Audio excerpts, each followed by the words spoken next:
What's up, guys? Welcome back to Free Will. This is Tony Scardino.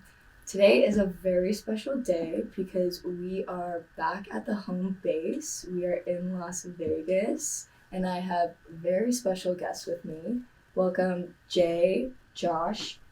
brothers, Jason, Josh Sharmen, and wannabe brother, Dustin Mansell.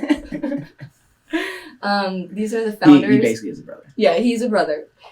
They are the founders of Faithletics, and tell them what Faithletics is. Anybody can go for it. Faithletics is a faith-based apparel where the glory of God meets the beauty of sports. That's who we are. You want me to take it? Okay. Faithletics is a Christian clothing brand where we wanted to connect sports with God, because there's a lot of athletes out there who are trying to find God, trying to find their way, trying to find their path, which is what path we were all kind of on as athletes. And we just wanted to find a way to bring both of those together and spread the word of God throughout all the sports. When did you guys start really reaching your faith? Am I starting? Okay, Yeah, you guys. Jay. Yeah. When did you come close to God? I have always been like a part of a Christian family, and my grandparents and parents are all Christian, but it took me going to college to kind of like figure it out for myself. And I had this girlfriend who was atheist, I'll be honest. She was atheist. In high school? No, college. Okay, wait, real quick, not to cut you off, but okay, these are special guests because I've known Jay and Josh since freshman year of high school, and Dustin, we've known each other since middle school. It's yeah? been a minute. Yeah. Okay, so so these are homies. Okay. Yeah. So go on. So we know a lot about each other. Yeah. We've seen a lot. No, this was college. This was okay. I missed out on that one. But And she would always ask me like, why are you Christian, or why do you believe in this? And it took me like finally like thinking about it for myself, and also hearing her point of view, like, why are all these other religions wrong, and why is this right, and all this stuff, and why do you believe in God? And me like going back, doing like research myself, kind of questioning what I believe in, to really realize that Jesus and God is like what I wanted to follow and what I truly believed in. Is kind of where I felt my most close with God and started getting really deeper into my relationship with God. awesome. It was honestly for me at the same time, whenever Jay found God, I found God as well, because we were brothers for our whole entire lives, and we were always together. And then once we separated, he went to college, I was still in high school, my senior year, and that's whenever I found God. And I was going through a lot of things, and that's what helped me out of it. And yeah, you guys are always going to share that like connection Yep. on finding things. What about you, Dustin?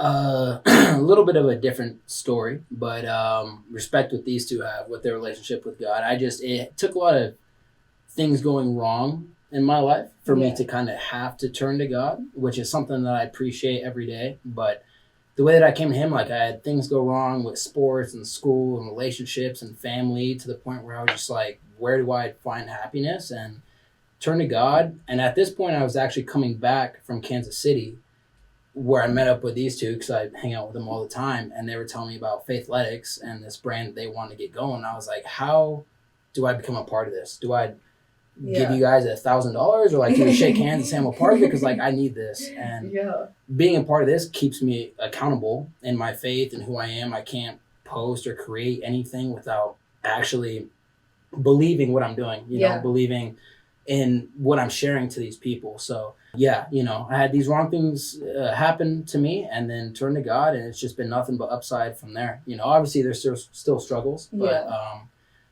ever since then. Your family was religious though, yeah? Super, but the church that they had me going to in town was just so not for me. It was kind of like a chore to go there every Sunday, and so it never felt like a real religious type of connection with God.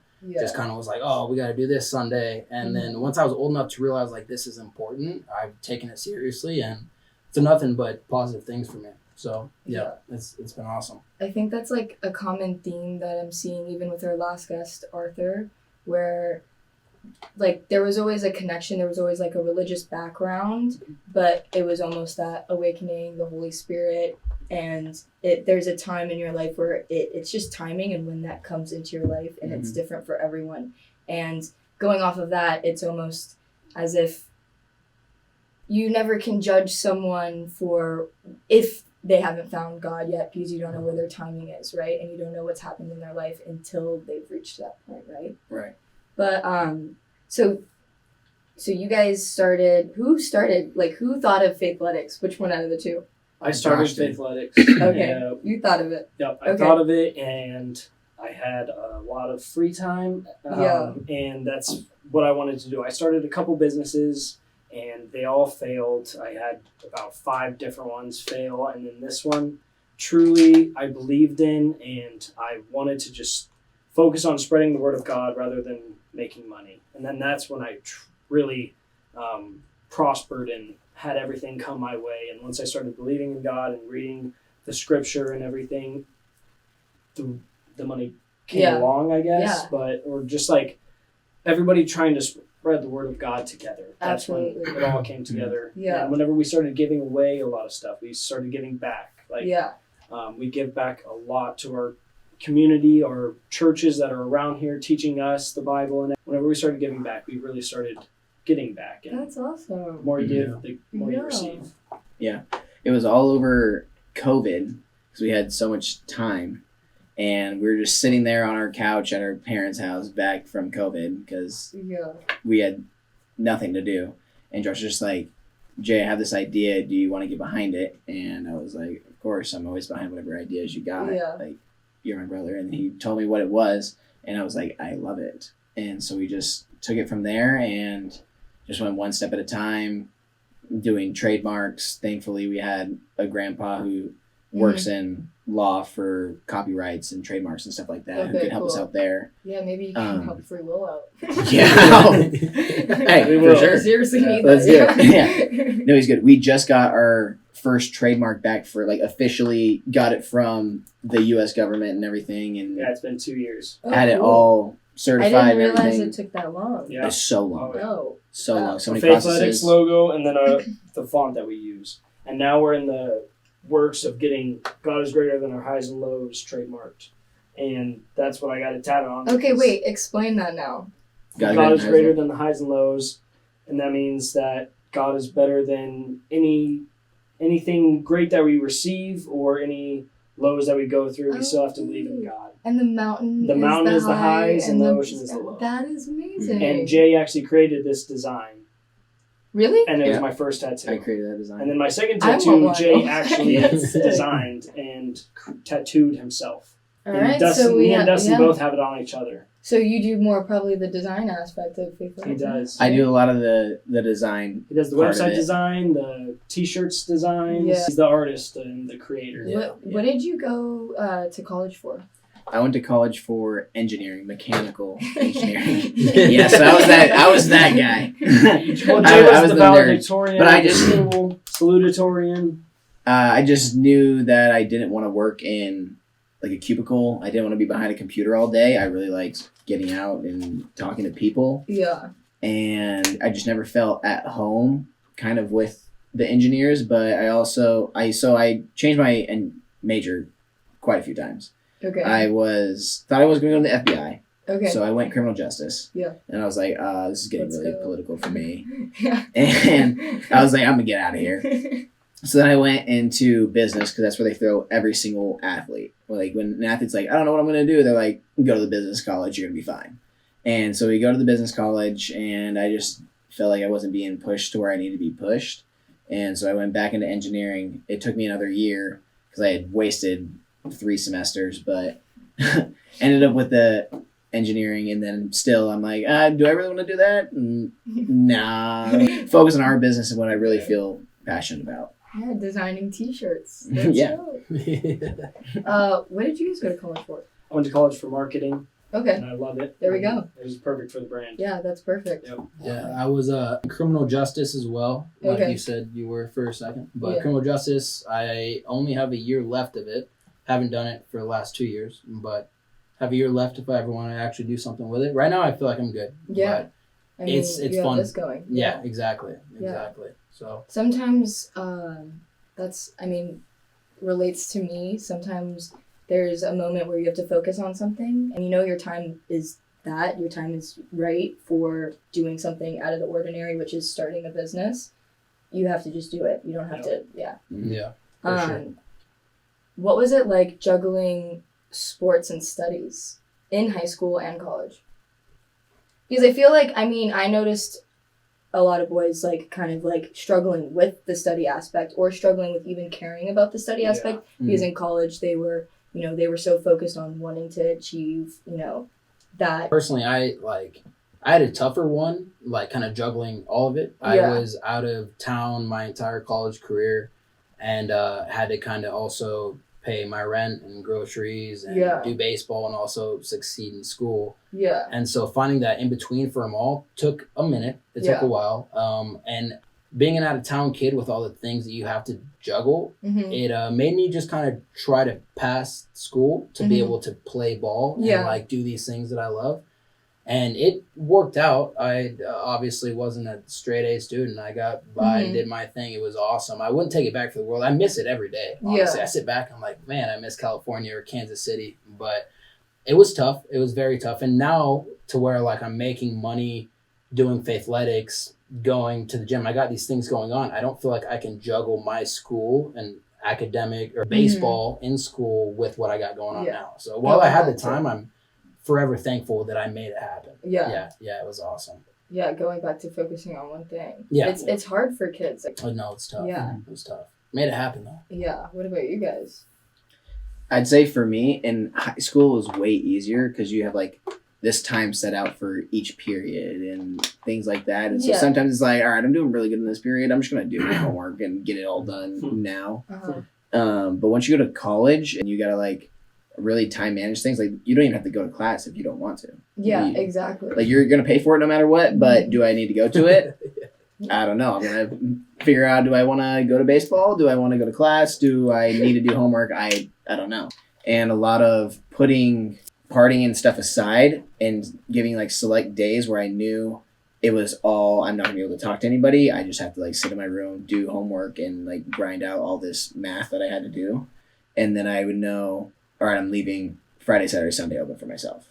But it took a lot of commitment to school to get through that degree and kind of just balancing what was important or not at the time and setting aside time for the things that were important, basically. It seems like you guys caught on to that discipline pretty well, though. Yeah. You get really, like, discipline when you play a sport because... That's what I was going for. There we go. Yeah. You know that discipline when you play a sport because there's a time you got to show up. There's a time you got to do weights and you have this set schedule that's planned out for you and you kind of just have to bring that set schedule into your everyday life. I have to set aside, like I have my workout, I have my practice, and then I have my homework time, and then I have my party time. And you just gotta have those set times to really balance everything out. And it's really like you have coaches and you have people planning the stuff for you while you're in sports. Yeah. But once you're out of it, you got to find a way to become your own coach. Yeah. And coach your life and figure out where you want your life to go and have your life goal.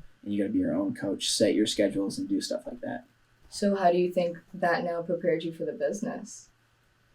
Oh, I'll let Josh talk on the goals in a second, but Josh is our guide, our coach, where he's like, hey, boys, I have this goal for this week or this month or this year. And he's like, we need to reach this and let's discuss how we're going to do it. Or I have this idea. Let's think about what we're going to do. We'll all talk together. And then that's kind of where we go from there. But Josh is kind of our coach, our CEO. I'd say like task manager is kind of what the CEO enrolls. Like, how are we going to get to these goals? I'll set the goals, but how are we going to get to them? Yeah. What do we need to do all together to get to these goals? That's kind of my job as CEO. Just tell this person, do that. I'm going to do this. I'm going to be a leader and work with you as well. I'm going to work side by side with you. We're all going to do these posts. We're going to create these mock-ups together, but we need to set aside a time to do that. And that's kind of what it has to be as a person going through school. You have to set aside the time to do what you have to do. You have to practice hard by yourself, You have to do these things all by yourself and set aside times to do things right. Yeah. No, I think it's sick when you guys look at your timeline where it's you're in baseball, then, you're playing in college. So it's like we were talking about how sports helped studies, then now studies, sports also helps the business. So it's like it's this timeline of reaching you guys to this point, which like all of those qualities came from sports. That's Right. it. And I feel like it might be like baseball is one of the most disciplined sports. Exactly. Because you fail so much. Uh-huh. And you have to revive yourself from that failure. You're used to failure, and not many people are used to failure. Uh-huh. And that's why people will start a business one day and then the next month they're done and they will never touch it again. Yeah. But with baseball, You got to keep going. you keep going, Yeah. you fail, and you love the sport, you love what you do, and that's why you're there. Yeah. That's why I still play baseball. That's why these guys love baseball and they want Yeah. to still be in it, because it's not addicted to failure, but it's addicted to success after failure. Yeah, absolutely. It's going off of what I was talking about the last episode where I was doing, you have to, it's almost like something has to end for something to be created, or something has to like, you know what I mean? There has to be a negative to the positive always. Yeah, So yeah, how are you guys going to know what the win is like if you don't know what the loss is like? for sure. Dude, I remember watching you guys, baseball in particular, you guys were getting like you guys were training hard and they were on your like case all the time. Yeah. Like these guys were running all the time from Yep. someone like getting in trouble, or you guys were work that you guys were doing, setting up the field every single day Oh, yeah. and cleaning up the field. No other sport was doing it. Like you don't see the football players like setting up all the cones discipline. after Yeah. like It's an art. yeah, you guys were like working hard We all had a day. class specific to building the baseball field. Yeah. Yeah. It was Yeah. called horticulture, and we had to go there every sixth period Yeah. and Yeah. make the baseball field amazing. Yeah. Is that everywhere though? That's every school No, everywhere? no, not at It's all. every really? crazy coach. We had a great coach. Really? A great coach. He was nuts. but Looking great. back He was at great. it, Yeah. Okay. Yeah. It makes you appreciate what you have, if you work for it. Yeah. It definitely Yeah. does. and it's Are like you it guys takes still a cool with village. him right now? Oh yeah, Yeah, right? I just went in and put turf in the cages like a couple weeks ago. No, Back at our school? Yeah, Jay yeah. coaches. Oh, and I coached with them over a couple summers. I went back and coached the kids who were up and coming through DO and took them over the summer and did outfield drills with them and worked with all the coaches and everything. Okay, cool. Yeah. Well, okay, going off of that, give me your thoughts on playing defense as a team compared to going up to bat as an individual.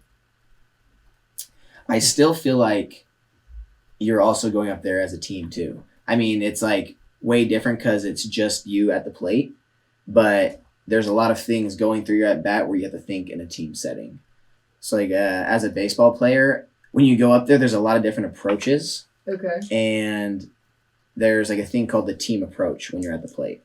And it's like moving a runner over, or getting a guy in scoring position, so where you trust the guy behind you.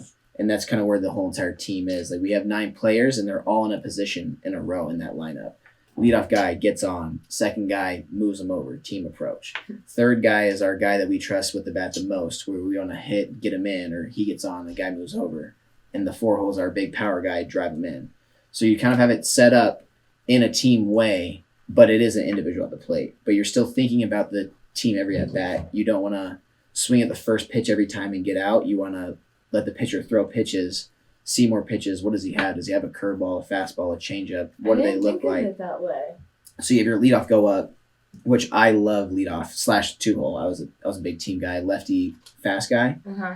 So I would go up there and I want to see as many pitches as possible. I would always take till I got a strike, which Okay. means I'm seeing as many pitches, and then I'd want to see off speed. What does he have? And then I'd come back to the dugout, no matter what my at bat was. If I struck out or if I got a hit, anything like that, I'd come back and say, hey, his fastball's moving like this. His fastball's riding, or his changeup's kind of nasty, kind of messed me up. Don't look for the changeup. Like hit the fastball before you get that changeup. You might get out, or like stuff like that. You're still thinking about the team approach, even though you're a solo guy up at bat.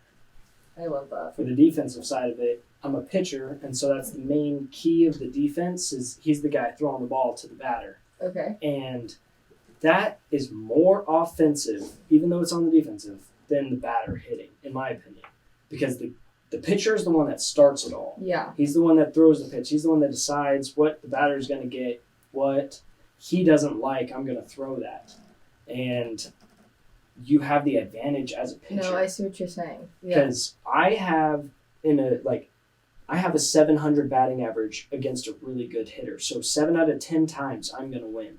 If it's a really good hitter in the box, he's going to win 3 out of times against me. So I have the complete advantage. And that's why I'm on the offense, in my opinion.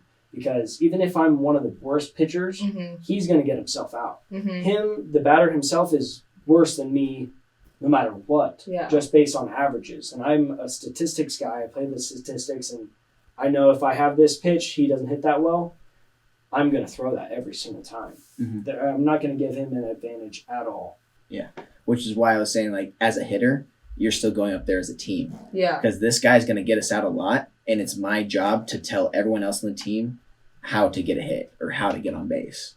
So, like, we're saying, hey, that changeup's going to get you out. Hit the fastball. Give us a little bit better chance, because you always have to be talking. You always have to be working with your teammates, trying to figure out the best strategy to find a way on. Yeah. What position were you, Dustin? I was a pitcher as well, so Josh said it perfectly. Yeah. But, yeah, I don't know. Being a defensive guy like that, no matter what, it's just dependent on your team. I personally didn't throw as hard as Josh did, so I was real dependent on my guys behind me making a play. So that was big teamwork there. Hitting, you said that well as well. Thanks. So, yeah, no, you guys summed it up. But, I think that's a really cool concept to tie it into almost like biblically, where even though as an individual, there's still the collective consciousness. So even though there's this I am, if there's no me, there's nothing. Yeah. And with nothing, there's everything. It's just this whole, like, we're all one. And then that's where I always talk about oneness, where even though we are this individual consciousness, we are mirroring off of each other to this, like, as a collective in a way. And that shows it in teamwork. All right, so the vibes before the game. In 9 innings, a lot can change, right? Right. How does your faith play into the game, whether it's a W or an L? it's a good question. Yeah, It Dustin, is. you Yeah. first. I'm going to have you take this one. Okay, I'll go first. Baseball, I feel like as a whole, which we all grew up playing, is just a real religious thing in itself. Like, we get out there, we run to center field before the game starts, we get in a circle, we pray together, we start our stretches, we do our thing. We might even say another prayer beforehand, and back in the day, have Jay do a backflip before the game starts. Like, it's just a real religious, superstitious, there it is, superstitious thing. But regardless, like, things go well, things go bad, you sit out there and you pray and you think. And it's just kind of a repetitive process as far as that goes. Like, things go bad. We don't exactly, I guess, pray in game and really tie our religious beliefs into it. But, like, as far as after the game goes, we pray for the next day. Yeah. And we're excited for the next day. And it's just turning a new leaf. But I would definitely say most of it comes pre-game and sitting there, getting excited with our guys, say a prayer, do a little break, and we're ready to roll. So, yeah. Did you guys fight a lot, though, when, like, things went down at all? With the other teams? No, just, like, I don't know. Yeah. Was there ever, like... Yeah, I got into a brawl. It was like... What about with each other, though? With each other, we had like, a couple did you get, like, pissed altercations. off at each other? Yeah. All the time. Yeah, there was a couple, like, our own dugout, own team brawls. Yeah. Yep. Jay was in the middle of it. No. Jay and I had one. We had one. That wasn't during the games. No, it wasn't. No, but there was brawls. There's We had to get altercations. through a few, though. It helped us Yeah, out. It helped us out. When you're part of a team, it's just like siblings. Like, all these guys on my team are my brothers, and you're gonna fight with your brother or your sibling every once in a while. Just being around them so much. We're around each other 7-8 hours a day, pretty much every single day. And I believe, like, bound as to get into a the bigger. team, conflict creates greatness. Like, Okay. the more conflict that you have, the better that it is, because you get over these problems and you resolve these things, and everybody is along with it. Yeah. Like, we have a lot of conflict, just being 3 guys, but 2 out of the 3 wins, and you got to just say, okay, all right, I lost this one. Yeah, Yeah. overruled, for sure. Yeah. 3, For sure. the power of 3 is great. We love this. Yeah. Usually they always say odds, like, are not the move. Because even when you go, Three's a like... party, right? That's what it is. There's a crowd. There's a There's crowd. a crowd. There's a party. It's lit. That's what we say. We say today's a party. Yeah. My bad. It's not a good. The crowd's getting lit though. There's a crowd. Oh, no. But no, that's true. Does one get sure. overruled a lot?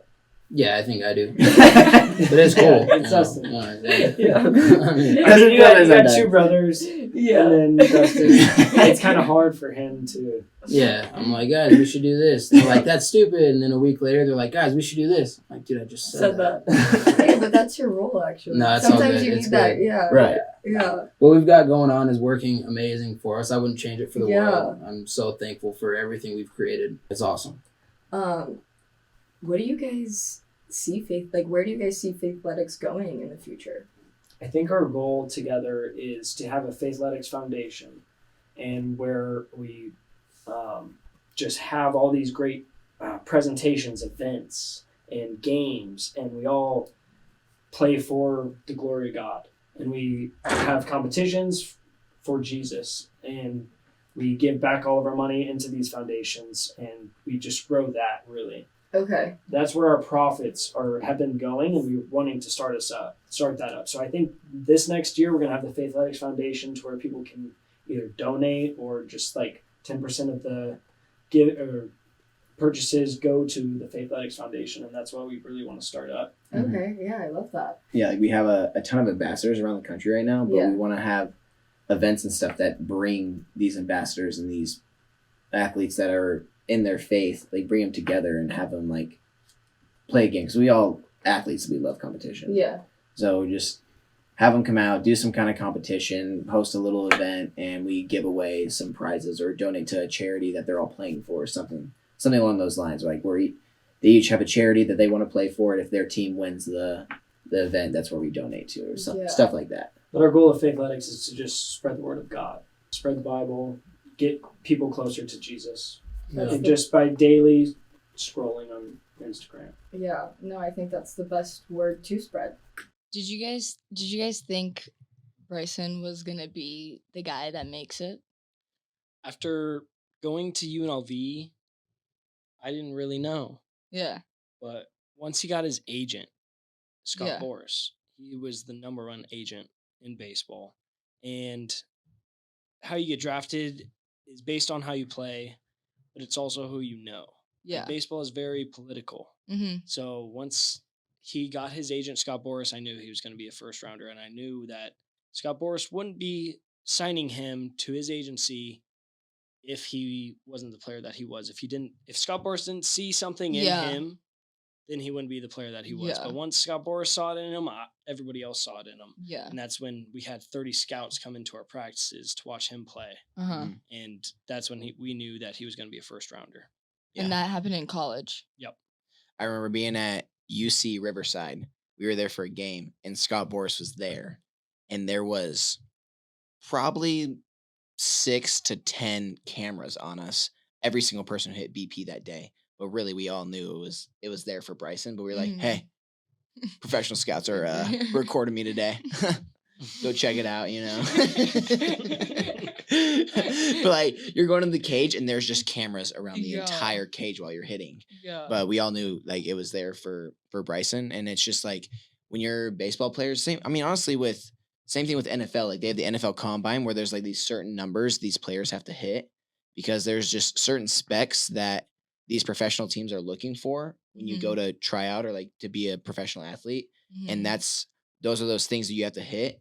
And Bryson just hit all of those like checkpoints. Yeah. And it was like, as a player, we're like, oh yeah, he's a really good player. I didn't know if he's going to be a #1, like a first round You draft have to be a pick. certain height. You have to be a certain weight. You have to throw an amount of speed. You have to have an exit velo, which comes off the bat. You have to have all these different types of numbers. And baseball's really a statistics game, and he had all of them. Oh, okay. Yeah. Leading off of what you were saying, Bryce Harper, Vegas athletes. I feel like you were saying it earlier that Vegas is underplayed on the type of athletes that come out of here. One of the reasons why I feel like that's the case is because when you look at the East Coast, they're not playing ball right now. You know what I mean? It's cold, it's snowing, you guys get to play ball year round and you Mhm. get that practice year round. And I think that's a super big advantage for us here in Yep. Vegas is our weather is just pretty good all the It's time. beautiful. Yeah. But like still as athletes, sometimes it's good to take a little break. Especially even baseball players. We're Okay. throwing so much. There's so many people getting Tommy John and things, overusing Yeah. their arm. And what all Wait, three sorry, of you us call it a Tommy John? Tommy John, that's the surgery that you get on your elbow. It's the most Oh. Which is common injury named in baseball. after it's named after a pitcher named Tommy John who Yeah. got the injury to begin Okay. with. Okay. And so that like happens to a lot of people who overuse their arm, and it's happening a lot to younger kids because they're throwing curveballs and things earlier that puts a lot more stress on their ulnar collateral ligament. But for us, you got to find a balance between your sport and like taking a break, which is kind Yeah. of nice that the East Coast players get that break. Yeah. And for us, we all went into tennis. I forgot you guys did tennis. Yep. Mhm. We played tennis. Yeah. We were doubles partners, and Dustin was a part of the team as well. Yeah. Me and Josh were doubles partners, and we had headbands that said Nighthawk and Dragon on it as a doubles team. And we would win by playing mind games to the opponents. We would have a handshake. Each point that we won, we would add on to the handshake. We would add on like another thing, so that at the end of the game, if we beat them, the handshake lasted a minute and 30 seconds. Like the handshake least. lasted forever. If At we knew we were least. gonna lose, we would just try and lose all of the balls. Okay. So we would just take batting practice off of the tennis player serving and just hit it as far as we possibly could. Yeah, basically what we're saying is we just did not understand any of the do's and don'ts of tennis. We were just baseball players who knew how to win. Yeah. And we just went out there and the tennis coach was like, I need you guys on my team. He was like, these guys will win and they don't care how they got to do it. But So- wait, I'm kind of confused. You said you needed a break for your arm, and Yeah. then you kept using it. Well, yeah, but it's Yeah. it, different than how you're using it in baseball. Yeah. You're holding like a racket and it's a little bit lighter than throwing that baseball like 100% all the time. Tennis, you have to place it in this little square. Yeah. Baseball, I'm trying to swing as hard as I can, hit that ball out of Yeah, this park. I don't it's care if it's out of different. this park by 100 feet or if it's out of this Yeah. park by 1 foot. I'm It's just trying to hit almost this like thing hard. lightweight. You got to put spin on it. You got to have placement. Josh always said, placement over power, Jay, because I'm just the hitter. I'm trying to hit that thing as hard as I can. And Josh is like, placement over power. He's the pitcher, placing it on the strike zone where he needs to, curveballs here and there, spinning it. But for baseball compared to tennis, they have the exact same swing. So like tennis, the serve is the same as a pitcher throwing a ball. The only difference is you're holding on to the racket as you finish. And for some reason, baseball, you throwing it and putting stress by releasing it, that causes the Tommy John. But no tennis player has ever had that. They have tennis elbow, and that comes from holding the racket. So it's a completely different injury. You have both problems. Yeah, now I have both problems. Yes, exactly. I have tennis elbow and the baseball elbow. What comes with golf? 'Cause I know Golf. you guys are playing golf. Oh, now, we right? play golf Back all the problems. time. Back problems. Yeah, my Anger. wrists hurt. It's so Anger frustrating. issues. Golf is so hard. But also, let me say this: being one who played tennis, tennis is the hardest sport you'll ever play. Okay. One of them. I Over played baseball? Over golf. 100%. Okay, maybe not over golf, but being a guy who's athletic, Yeah. playing baseball, being one of the cool kids in high school, and watching these kids in the classroom just be nerds and not talk to anyone, and then go out to the tennis court and whoop me, I guess, lightly. Mm-hmm. Oh my goodness, it was so angering. I'm over here, like they said, you're trying to hit the ball out of the park. I'm trying to hit the tennis ball out of the park, Yeah. and I'm not winning, and I'm angry. And I didn't win, and Yeah, it was no. it was hard. So I tried track and field. I did cross country, and that was stupid too. Yeah. Why am I paying money to run right now? Like I Yeah. can do this anytime I Yo, want. Yeah, never that was a sport I'd yeah. get into. high school. No. I was trying to figure out what was for me. So.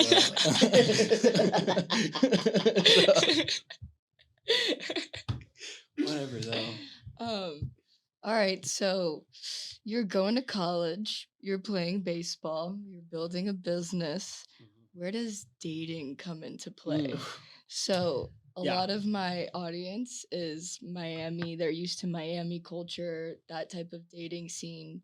What's it like out here in Vegas and with you guys? Okay.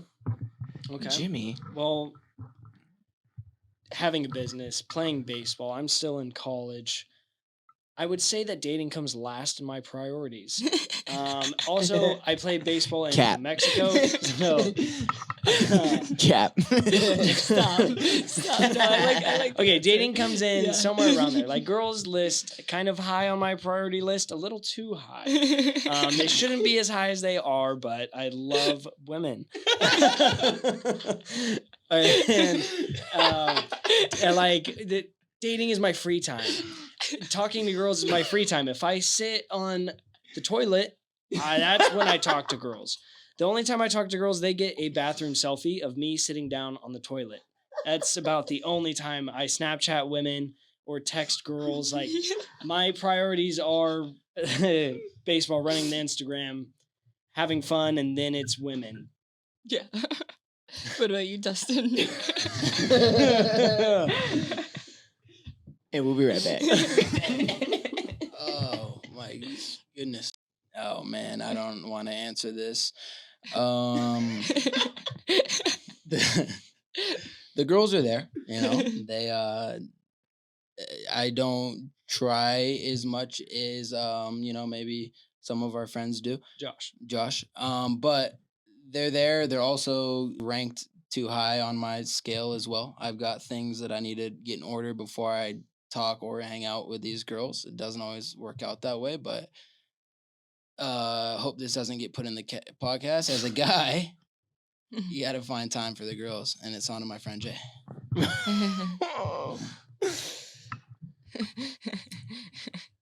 And we'll be right back.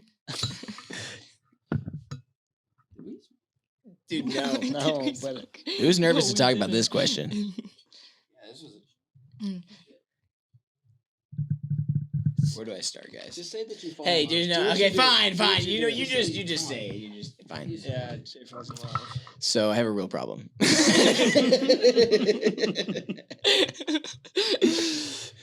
I think I fall in love with a new girl every weekend. No, seriously. Why aren't they working out? Like, why isn't one sticking? You know, these women just don't want love, Tony. They don't want a real man Yeah. who wants to be there for them Yeah. all the time. Yeah.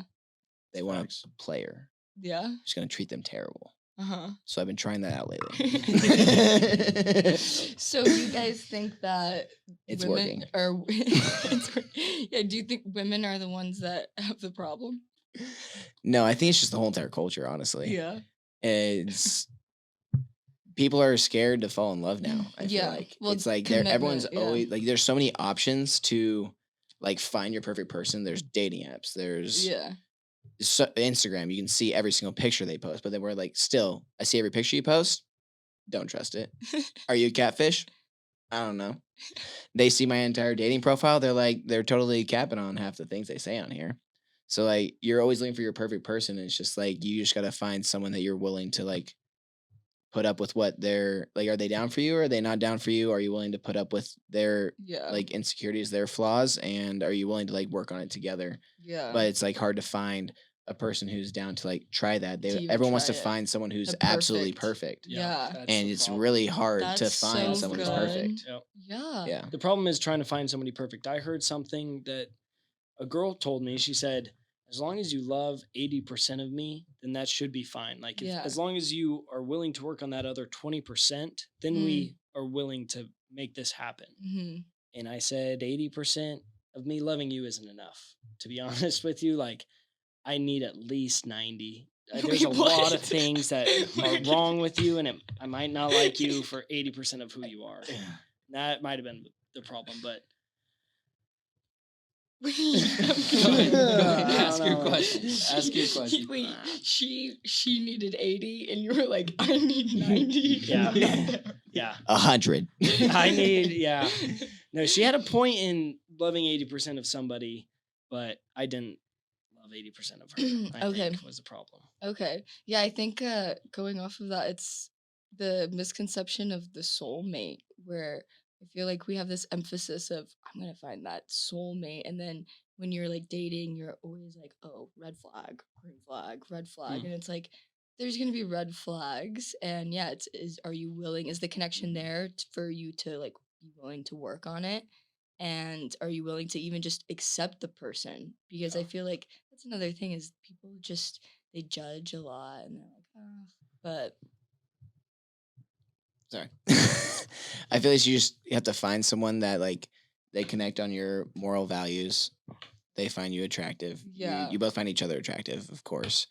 And it's just, are you willing to work on something together? Also, Yeah. like with God, that's one of our moral values. Like, are we willing to get closer together with God, or is that part of our relationship, or is it not? And that's kind of like one of your main things you gotta take. Like, what are your really important things in this relationship that you're looking for, and then what are the things that we can kind of work on together? I can kind of like let you do your own thing, and I'll have my own things.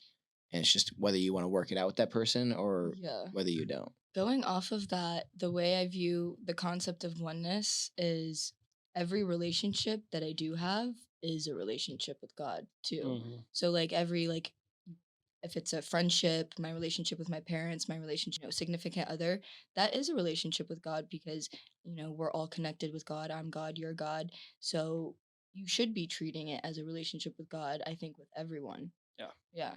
And I feel like the foundation of a relationship has to start with God. Yeah.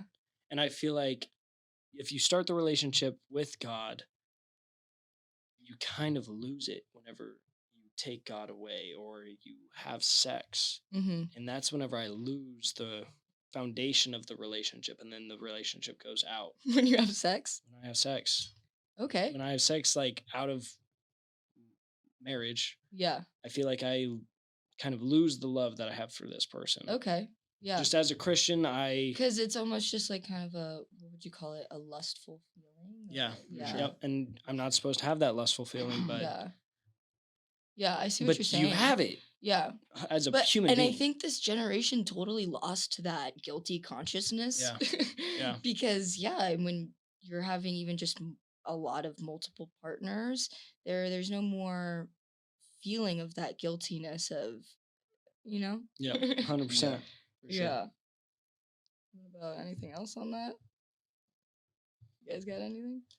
So yeah, Miami has just been a really intense, I think, what I've witnessed in dating culture. It's just Yeah. it's super like lack of commitment and all of that. It's super just materialistic. And do you think We're- Vegas is like that? Yes. Yeah. Yes. Yeah. Yes. Vegas is super materialistic and I guess followers to a point. What you have, not a lot of loyalty, not a lot of commitment. You find someone good in Vegas, you got to keep them close, I feel like. And it's Right. honestly, I feel like in the past few years since Vegas kind of boomed, I've seen that characteristic in the dating scene a lot more. Mhm. Yeah. But I feel like even when you do find a person where you're like, oh, I can do this with them, it still is the grass greener on the other side. And that's just imprinted into this generation. Right. And it's like being in Vegas, you can go to X, Y, and Z bar and find 50 to 100 different girls that you can go Yeah. and talk to and see if you have a better fit. Yeah. And it's like, oh, do I have a better fit? I'm just going Yeah. to go out to the There's bars always tonight going to and be then a number. I'm going to Yeah. talk to a bunch of other people and see if it works Yeah. or not. And it's Yeah. kind of tough. I feel like we were all put through these situations, like you going to Miami. You were put there to see that grass isn't greener on the other side. Yeah, it's not. And we've been through these relationships in Las Vegas to see what we truly need. And this isn't what we needed. This isn't Yeah. us. And those relationships are over now, and we're so grateful for that. And Yeah. you had your experiences, we had our experiences, and everything happened for a reason. Yeah, for sure. Everything always happens for a reason. Yeah. So, to basically sum it up in a shorter sense, it's the way a man pulls a girl. That's the way it began.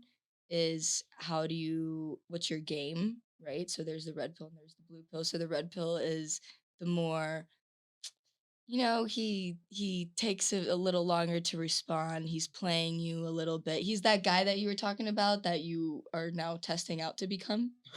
Yeah. Okay. The So douchebag, that's the the ghost. that's the red pill, and that's how he pulls the girl. And the blue pill is more the he's the best friend. He's the guy that, you know, the girl's gonna cry on his shoulder. You're there. You're Mr. Nice Guy. But that's still that's his game. That's how he pulls the girl. Yep. Okay. Hey man. Yeah. So Hey, blue pills are keepers. Yeah. Blue pills are keepers, ladies. Okay, stop falling for these red pill guys. All right, we're here for you. But yeah, and that's what basically like the whole red pill community, it turned into this like we got to be alpha men, like the movement of like when men are becoming weak, so we need to be alpha and all that. So now it's just like a little bit skewed on the internet, but I still see it as how you pull. And yeah, I mean, you just answered it for yourself. You know what you are. Yeah, he knows. Yeah, I mean, I would say you guys are all. Hey men, red blue pill works though. pills. I'll tell you, red pill works.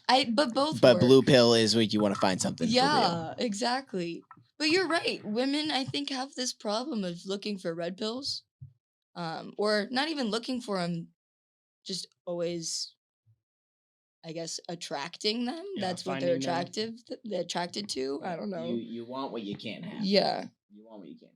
Yeah. And Yes. everyone. And that's why the blue pill kind of works, because Yeah. whenever you have a boyfriend, that best friend is right there, and you want what you can't have. You can't have the best friend. Yeah, I guess. So once you're done with the boyfriend, No, blue but pill really, comes in. yeah. So which do you think? What pill do you think that we take? She said blue. Blue. You guys are all blue. All We're blue. all blue? Yeah. All I know blue. I'm blue. Wow. Well, no. I don't know. Honestly, wait, this is different though, because I don't know what you guys are like now. Yeah, I don't know that's true. what I mean, we were- life and we were kinda- growing I was up probably has more done. of a blue. She's not wrong. Definitely I was, in high school, you guys were Yeah. all blue. I would say now Because like, we were all 100% friends with down. Tony. We were all That friends was with 100% Tony. We blue. weren't like trying to get with Tony. Our friend was Yeah. dating her. We were all friends. Whoa. We don't. I don't. We'll I cut haven't that out. dated We'll be anyone. right She's single. I've been single my whole life. But yeah, I mean, but the blue pill is also, I mean, in nowadays of the media, probably the guy that the girl is gonna have better conversation with, in my sense. I feel like nowadays. Like I feel like you make like the- the blue pill makes the girl feel comfortable, which is Yeah. nice. And do you not feel like it's more of what girls want nowadays? Is it blue pill Yeah. guys? I mean, I think it depends on honestly your spirituality and where you are in life, Mm. and yeah, where I mean, yeah. Yeah, no, Just I can understand that. If you're stuck in the physical, if you're looking for the heart, honestly, because you're right, like what you were saying earlier, that you're being like this nice guy and these girls just don't want it. Well, there's gonna be a girl that's like, no, I mean, he has a genuine heart. Yeah, but I don't know if you can find them. Let me know. If you... I'll let you know in 5 years. I'll shoot some your way, maybe. Please. Anything else? Any questions? I'd have a question for you. Yeah.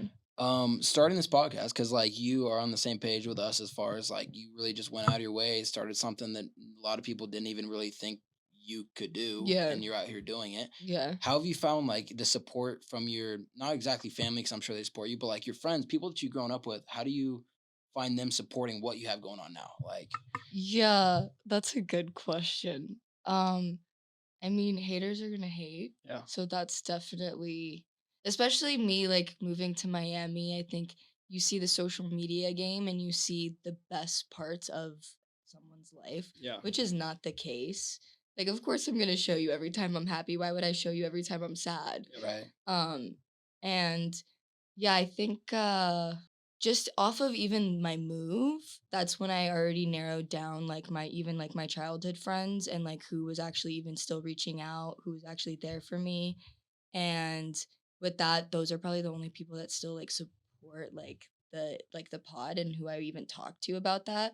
Other than that, I don't even talk to anybody else about the podcast really, or like just to come up or just like anything about Miami because Yeah. I don't really care. Like I don't really Yeah. care about anyone's opinion. You got to just kind of do your own thing and like stay passionate about what you want and focus on your goal and like no one else's opinion matters because it's negative opinions. It's always like, "Oh, what is she doing out there?" Like, "Oh, that's stupid." Oh, it's like crazy to start a podcast, but also I hear the thing of, oh, everyone has a podcast. And it's like, well, misery kind of feeds off of misery. But there is like people like, I mean, you guys are sick. Like you guys, are there supporting. And I do have people like on media that are like, yeah, this is sick. Yep. But Yeah. it's definitely, you see the downs. But honestly, I see it as like fuel for the tank. That's awesome. Yeah. Yeah. Yep. Yeah. That's awesome. Yeah, ours is kind of like our super close friends are like just mad at us they're not part of it. Yeah, exactly. And then it's like the friends that we like we're cool with and that we're like, hey, I see what they're doing. Like they respect what we're doing. Yeah. Yeah. And they're like, oh, good for them. Like I can see that they're growing and Yeah. I want to support them and I'll buy a shirt and respect the brand. But it's like Yeah. it's weird how like the super close friends are kind of like, and I'm not part of it, and they don't want to give me free stuff Yeah. all the time. But No, it's like, you're why don't right. the friends just want to support what your friends are doing? Yeah. It's just like if I went to a restaurant or a car wash or whatever I'm doing that like my homie owns, like I want to pay for what I'm doing because I want to support you. But people mooch and they expect like Exactly. a freebie actually when they do Exactly. that. Yeah. Thanks for the jacket. Oh no, because you're supporting us. We're all in the come up together, No, and we respect exactly. it. It's kind of the people who have businesses who have taken this risk Yeah. that are the ones that support you. Yeah. Like with 'cause we us get it. and our brand, yes, the people that have their own businesses and have tried to start their own brand, they're the ones that are Mhm. buying our shirts. Yeah. And like I only wear my friends' clothing brands, and that's kind of who I support. Like our Mhm. cousin has a brand and he wears our stuff, I wear his stuff. Yeah. And it's just like we respect each other because of the game that we have. Dude, and honestly, that's like the only way we're gonna survive right now with just what's going on in our economy is we need to support each other. We Yeah. need to stop supporting just the big brands. Like you're right, we should be only wearing our like small businesses, Yep. brands and foods and whatever. But yeah, that's a good point. I'm gonna start only wearing athletics. Help us start the women's one. It's awesome though, because like even when people look at you and they're like, "Oh, what is that?" and then there's a conversation starter about Yeah. your friend's clothing company, and Yeah. you're like, "Oh, this is awesome. They're based in Vegas." And then you're helping each other. Yeah. That's like totally like that brings in the community. Yeah. Yeah. No, absolutely. And I mean, even aside from it being wearing clothes, it's you leave a like, you leave a comment, you subscribe, you like a story every now and then. It just goes so much further than I feel like people think it does. But like I said, from us starting this up, kind of out of nothing, just how you have, we've kind of Mhm. realized that not everyone wants to be like that. Oh, dude, I support you. Here's Yeah. here's a like. Like it's so Yeah. simple, but Yeah. yeah. Yeah. And it's people don't realize if you support me, like it's gonna come back to you. You know what I mean? So if Yeah, like if we're 100%. all like growing together, you are Yep, gonna right. also grow. But these people they get just I call it stuck in the 3D, Yeah. which is they think, okay, if you're doing good, it's bad for me. No, if I'm doing good, it's Right. good for you. Like Right. Oh, that's and if you awesome. had some savvy, you would maybe benefit if you like worked your Compete. way. You know what I mean? Like it's if I'm your friend, why wouldn't you use me in a just an advantage in a way? You know what I mean? Like I'm gonna be your friend, I'm gonna help you anyway. Yeah. Like even so, we started our business basically during COVID, which was during the middle of me and Josh's college baseball career. Yeah. And when we finally like brought it back, half the team is like, okay, like sure, bro, you're starting a clothing brand and whatever. Yeah, we have NIL deals now, which is Yeah. kind of what we wanted to start with. Yeah. And then that year happens and we make our amount of sales and we grow X amount of followers. And they're Yeah. like, Okay. okay, yeah, sure, whatever.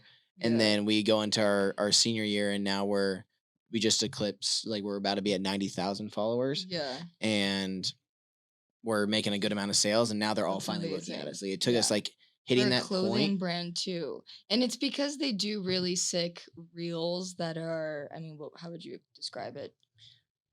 Josh just Bible pitching- verses. Yeah. Josh Us pitching pitching. to a Yeah. Bible It verse. was all Josh's some idea. sick Josh music. Yeah, Josh is the marketing genius behind the reels. Yeah. And he just found this like niche. Uh-huh. Because it was really Yeah, like it's narrowing perfect. down our niche Yeah. is what we needed. Uh-huh. And Josh just found this thing and it hit and we were like, we're using it until it doesn't work. Yeah. Yeah. So And we that was doubled really- down. That's what you're supposed to do. Yeah. Once you have something that works, you double down on it. Mm-hmm. And so we 100 down it pretty Mhm. much. Like we just kept doing the same thing because it was working, and we didn't post anything else. But it was just like this. It says the coldest Bible verse, or the coolest Bible verse, or this Bible verse for happy people, or if you want to be happy, if you want Yeah. to find something.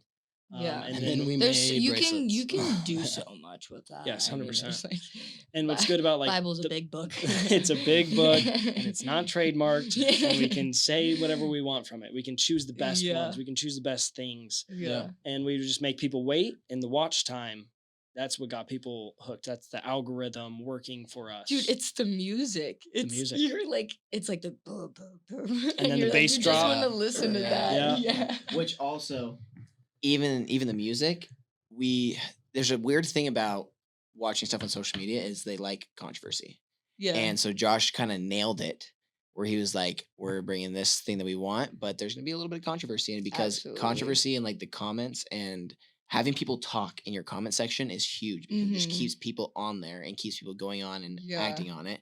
And so the like song that we used, you can't even tell what words it's saying, but it just sounds like deep, maybe slightly evil. Yeah. I don't know. It is that grunge, like, Yeah, Yeah, it was like, grunge. Yeah. but then when it hits, you get the Bible verse. Yeah. And then so we had people like saying, amen, I love the Bible verse. And then we had people saying, what kind of music is this? This music is terrible. But that, honestly, we're like, leave it. Because Yeah. a lot of people want to delete their hate comments and delete the hate off their stuff. But really, that hate is fueling you. Because then Yeah. all your followers and everyone we already had was backing us up and was saying, no, like, this is amazing. Or like, what are you doing on here? Like, no, Jesus is amazing. Just look at the verse, things like that. And then they're all just helping us out, keeping it all going. This is going to allow me to back myself up on, I had a clip that went like viral, and the way like people started talking about it was because the caption to it was "Leave America by 2030." But like when I was like talking on the pod, I was not stating that. Like I No. was not saying, like, it was just the caption of me saying that, and every comment was like, well, you don't have to leave. Well, you shouldn't say. And I'm like, I literally was like, no, leave it, because they're talking and that's not what I meant, but we'll take it. The controversy. So yeah, You have to keep I'm not stating to leave America by 2030. Do what you want.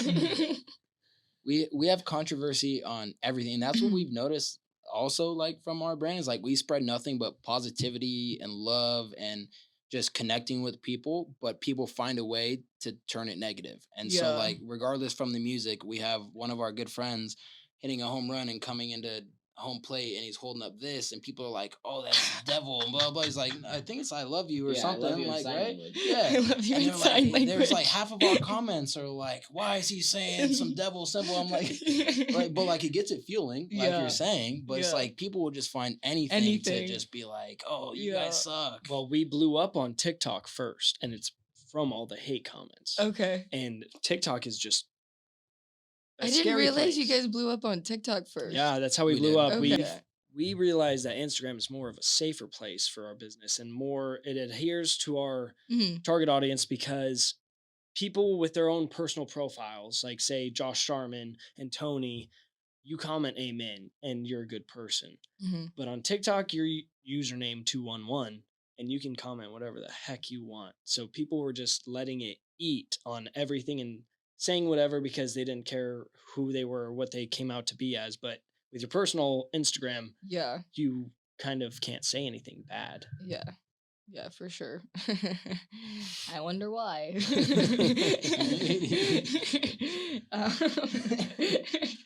We'll be right back.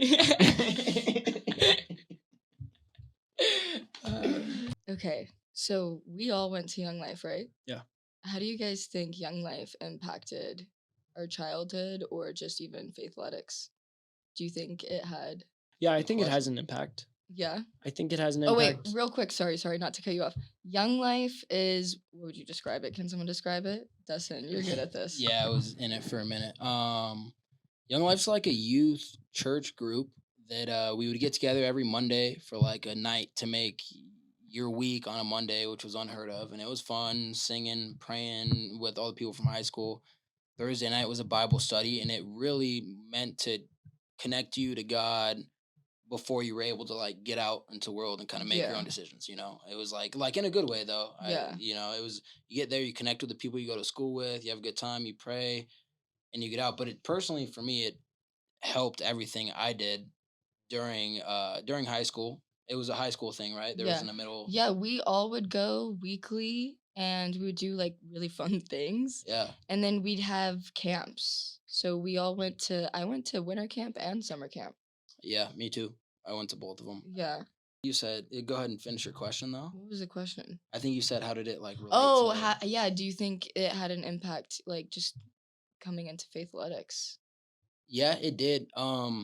I personally, they might have a different story. I was focused on the wrong things at the time, Mhm. and I wasn't exactly taking it as serious as like a Thursday night Bible study and Because connect it was with God. fun. It was really was fun. It was really We fun. had paint wars. Yeah, Yeah, it was. it was fun. What was it? Turkey trot or something? Yeah. I don't know what it was. Regardless, it was fun. Yeah. It was a good time. But it helped me as far as faithletics is going right now. Like familiar with the Bible verses, understanding the stories of the Bible, and actually realizing that there's a genuine connection to be made. Mhm.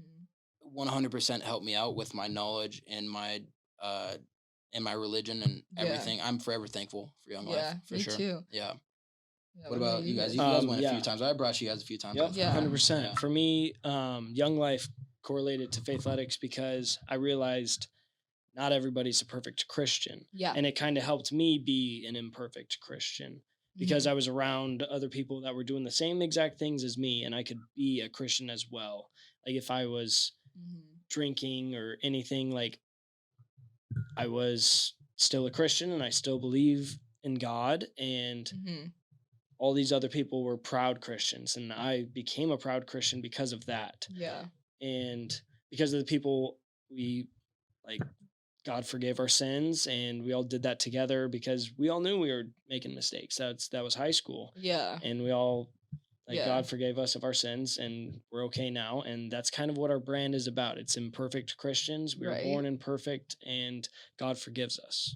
Yeah. And it's so interesting because Young Life did a good job at, there was because it was so much fun, it brought in so many kids that probably wouldn't have even had a connection or a relationship with God. And yeah, it did a good job at doing that. That's what we want to do as our brand. Yeah. We want to be that to where we bring in imperfect people to our brand and bring them to the light of Jesus. Absolutely. Yeah.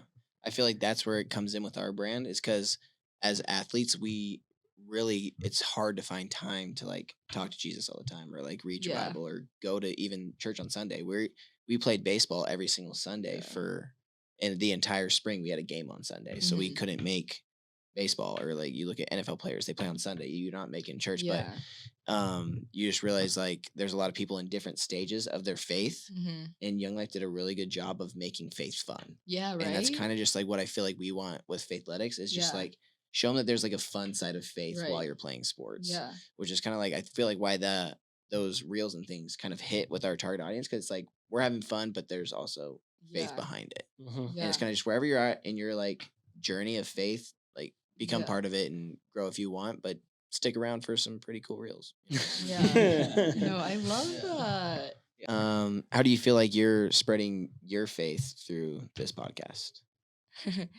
So I don't know if I want to do that question. I did hit deep. That's like deep. literally like, you Hit want me deep. to tell you my life purpose right now? Yes. Yeah, show us. Let's tell People your came here for followers. you. Well, You brought us on this podcast to talk about This faith. is yours. We want to hear yours. no. So the way that I'm bringing in my faith through the pod is as I mentioned, I have the concept of oneness and togetherness. And the way I view the Bible is I view it as a major key to the universe, and I view it as one of many truths. I do think that but the difference that free will is, it's not Christian based, not Catholic based, not, it's not based of anything. It brings in every ideology and it brings in every concept. So that's why I've talked about, numerology, I've talked about astrology, I've talked about, dimensions and cosmic and the Bible, and talk about a lot of those things on this platform because I think the problem with each is the separation. And I think if you were to find a way to teach everyone to be open to every concept and to find truth in everything, you'll find universal truth. And going off of that, if you want to get really deep into it, on a lot of my studies, I truly believe that Jesus Christ was almost like a Buddha before he even started his prophecy. He started at 33 years old, right? Was it 30 or 33? Do you guys know? He was 33 years old when he started his whole prophecy, and when like you look at what he was doing, his journey before, he was traveling to India. It's like he was traveling all around the world, getting like basically, I think, universal knowledge from everyone. And then when you just see the wording in the Bible, he talks about oneness, he talks about togetherness. And I think there was some type of literal message that we lost as a society that like created the separation, if that makes sense. You know what I mean? Yep. So it's a big concept to Yeah. go into, but I feel like my way of this platform and free will is basically realizing you have free will and realizing that we're all, when I said we're all everything and everything is nothing, if that makes sense. Which I think is exactly what God was trying to say is, you know what I mean? You No, said that sure. earlier, and it Yeah. was said perfectly. Yeah. Yeah, it was money. Exactly what you said, like you touched up on it perfectly, and I think it's things that we all struggle with every day. Like personally, things that are said in the Bible keep me up at night. Like Yeah. like you said, it has to be a all in or nothing thing. Like you can't move around a few of the rules of the Bible to be like, oh, he will still love me. Like you have to follow every single commandment and things that it says. And personally, I've been brought like that question's been brought forth to me a few times, and it's just so hard to give up things that you love, like music or I mean, even food to a point. Like you got to convince your family to be a part of what you've got going on, and that should never really be a problem. But there's just so many things that really dive into this you going to heaven and Jesus loving you thing that truly scare me and keep me up at night. And so I get where you're coming from there. Relaying off of that, but do you think God or Jesus really wanted you to like suffer and make yourself not enjoy the pleasures of music? You know what I mean? Yeah, no, see, so I couldn't even tell you. And like it's every day that I wake up and I pray, I'm learning and gaining more knowledge about what he truly wants me to do. Yeah. But I also ask myself the same thing, like, would he want me to give up all these things to make me happy? Like I don't feel like it's like me really going against him. Yeah. But then also that contradicts with things in the Bible. And like I said, every day I wake up and I read the Bible and I pray, I'm learning, I'm gaining more knowledge, and I just hope to by the end of my life to have the right understanding of what he's trying to talk to me about, what he's trying to tell me. So I really wish I could have an answer for you and be like, "Oh, Yeah. you don't have to give up these things," but I truly don't know. I'm trying to find out. Yeah.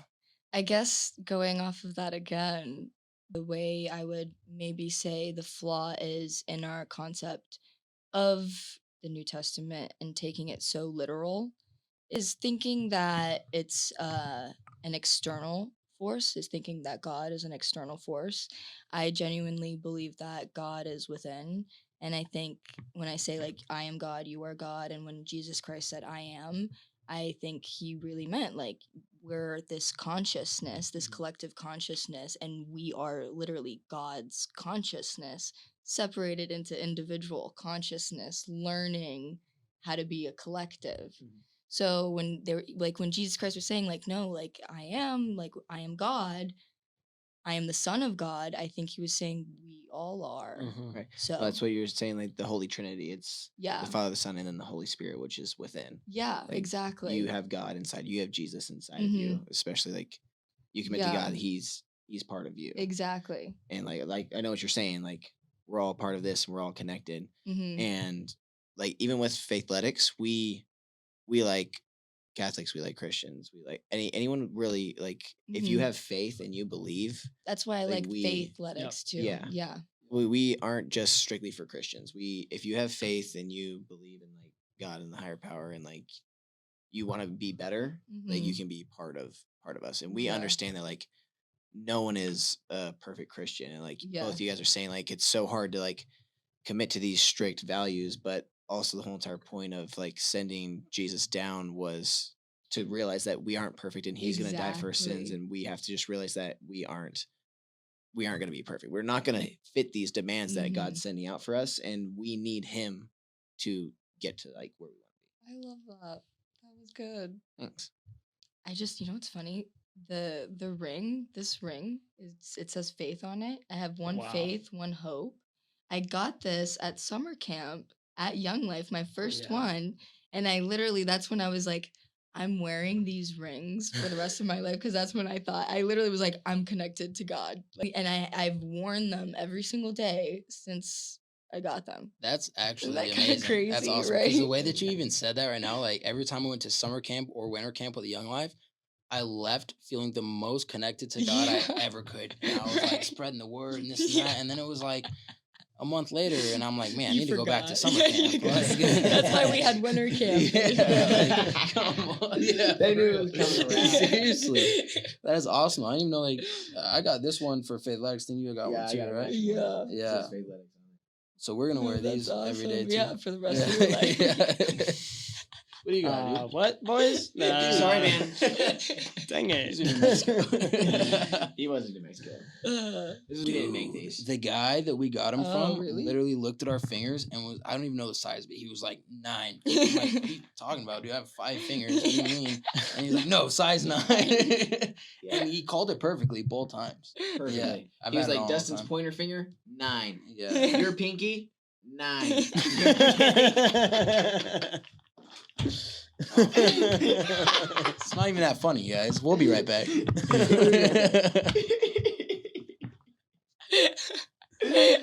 That boy Jay.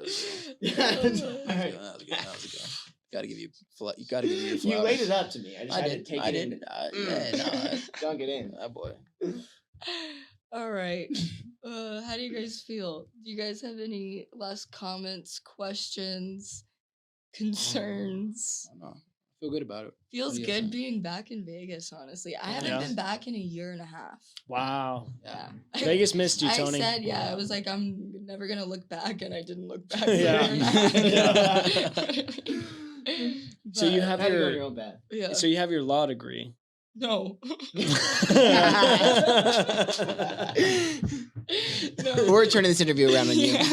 So where did you go to college? What No, degree you have? I went for a year, and after the year, after being in Miami and doing like the podcast, it was just calling my name. I Yeah. just knew it was the timing that I was talking about, where I was Yep. like, I knew there's no time to waste. I'm not gonna do school right now. I can always go back. Yep. And I'm gonna do this. So Yeah.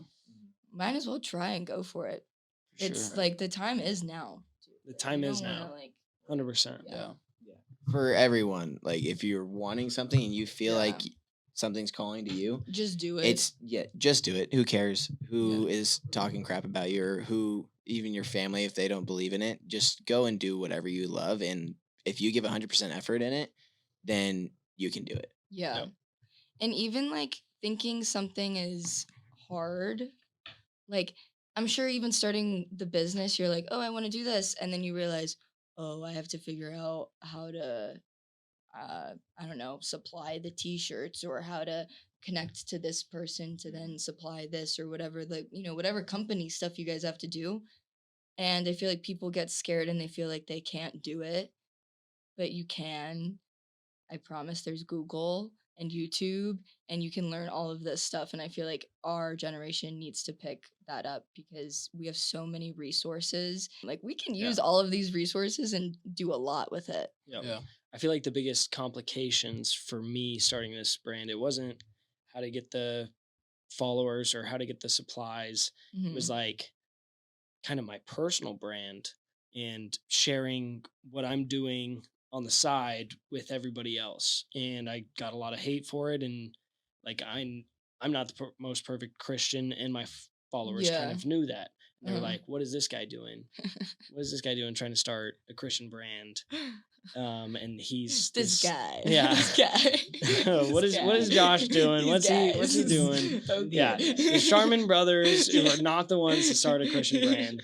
But we did, and we love it. But that was the hardest point for us. And like, even just like going out is hard now. Like going out because we have this. These brand. are the athletics guys. Yeah. Like Jesus turned water into wine. I know. And he brought a lot of people together. Yeah. Okay. And that's what we do Absolutely. sometimes on the No, weekend. that goes off of it. Is you shouldn't seclude yourself from life's pleasures. Yeah. Yeah. You don't have to I think seclude yourself. I think God would want me to be happy. Yeah, exactly. And I'm happy with my friends out doing stuff. Yeah. And being with other people that are also like, we saw you at a bar and that's how we're here. Yeah. And it's not a Yeah. terrible thing Yeah. because we were at a bar, but like Exactly. I didn't want to Exactly. go there because of kind of my personal Yeah. image and how people see me. I don't want people to see me and meet me at a bar and then I feel the same way. I don't do anything really in Miami because I mean that's the hardest part for it- me. I mean, to be honest, I don't really want to, but also like, yeah, it's you don't want to be perceived as something that you're not talking about, but Yeah. That's why people should stop judging. Exactly. I agree. Exactly. I agree. And if the other Christians see us at the bar, they're at the Yeah. bar as well, but You're they're doing it too. they're judging us. Yeah, right. We're at the bar, but Yeah, they like, say, what? I don't know. I don't know. Everybody sins, everybody judges, and that's one of the worst things that Yeah. we do as people. We just judge, and you shouldn't do this, Yeah. you shouldn't do that, but Yeah. we're all the same. I We're think all equal. because you mentioned it, that was a really cool universal moment in my journey where I was in Miami maybe like a month ago. I was like, should I do content out in Vegas? And I thought about you guys and I just didn't act on it at all. I didn't reach out or anything.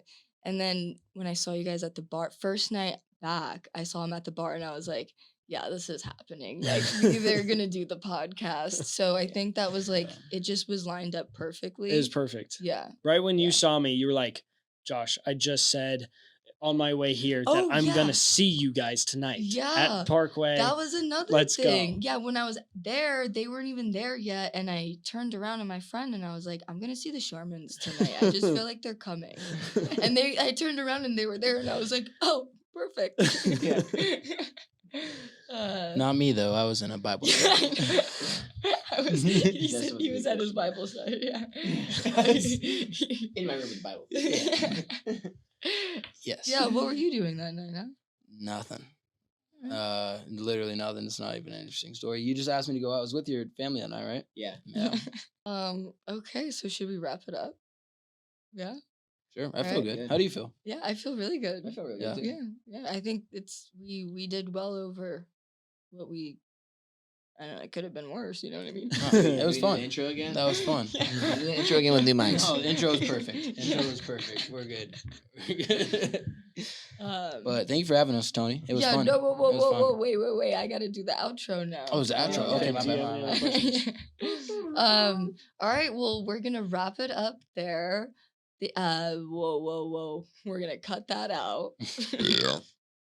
Sorry. And we'll be right back. How many times did you say that? Oh, for real. Kick him out. No, yeah, we're definitely keeping that. Okay, we're gonna wrap it up there for this week. Big thank you to you guys, Jason, Josh, Dustin. Thank you guys so much